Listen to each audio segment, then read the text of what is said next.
So guys, অনেক দিন ধরে লাইনে আসতে পারি না আর কি, ইউটিউবে অ্যাক্টিভও না আমি। সো আমি আজকে নতুন একটা ভিডিও নিয়ে চলে আসলাম, job breakers versus Bangladesh top one. So আমি জানি না কে কার সাপোর্টার। সো আমি দুই টিমেরই সাপোর্টার। যদি জব ব্রেকারের অবশ্যই কমেন্ট বক্সে জানাবেন, বাংলাদেশ টপ ওয়ানের সাপোর্টার অবশ্যই কমেন্ট বক্সে জানাবেন। সো চলেন ভিডিওটা শুরু করা যাক। এবং job breakers versus Bangladesh top one যদি কোনো থার্ড পার্টি না আসে, এই ফাইটটা সবাই এনজয় করবে। আমার মনে হয় এনজয় করার মতনই একটা ফাইট হওয়া দরকার, হওয়া উচিত। ফ্রিক ছাদের উপরে বসে আছে স্নাইপার হাতে।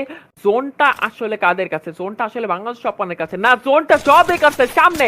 বাংলাদেশ টপ ওয়ানকে নিচে নামতে হবে, বাংলাদেশ টপ ওয়ানকে জোনে আসতে হবে। স্যাডনেস এখন আর কিল দেওয়া সম্ভব না। প্রথম প্লেয়ার, প্রথম নক চিতাব, আর একটা নক। আলিফ গেমিং স্নাইপার দিয়েই ধ্বংস করে দিয়েছে, ছিন্ন বিচ্ছিন্ন করে দিয়েছে জব ব্রেকার্সদের।